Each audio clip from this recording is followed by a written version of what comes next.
Are you a Kenyan living abroad in the UK, USA, Canada, Australia, Germany, or anywhere outside Kenya, and you have not been filing your KRA returns? Maybe you left Kenya years ago and forgot about your tax obligations.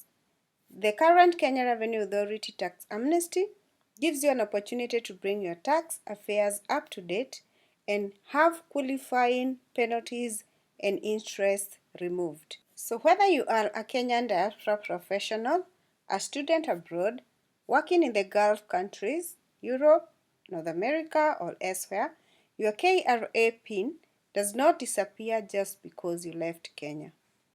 So the first scenario, if you are living abroad and you do not have any taxable income in Kenya, like you do not earn any money from Kenya, you will need to file a new return to keep your KRA records up to date.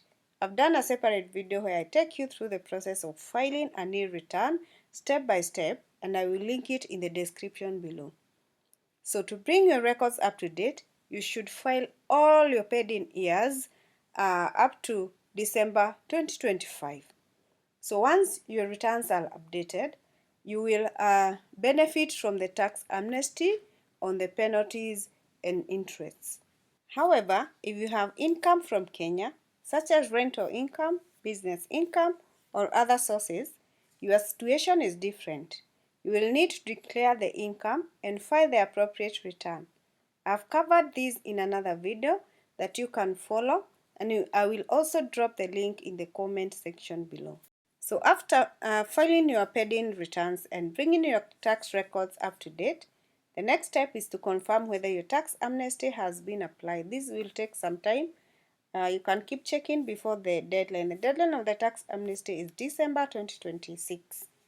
So within that period, but nowadays they are doing it quick. Once you file, maybe check after a few days and check if your tax amnesty has been applied.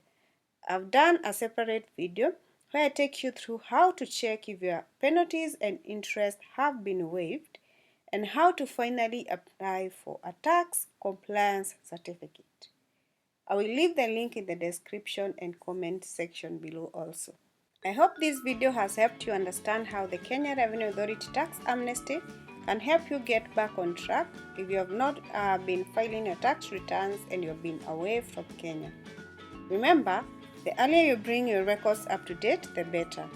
If you found this video helpful, please subscribe to our channel for more practical guides on KRA, tax compliance, and accounting tips.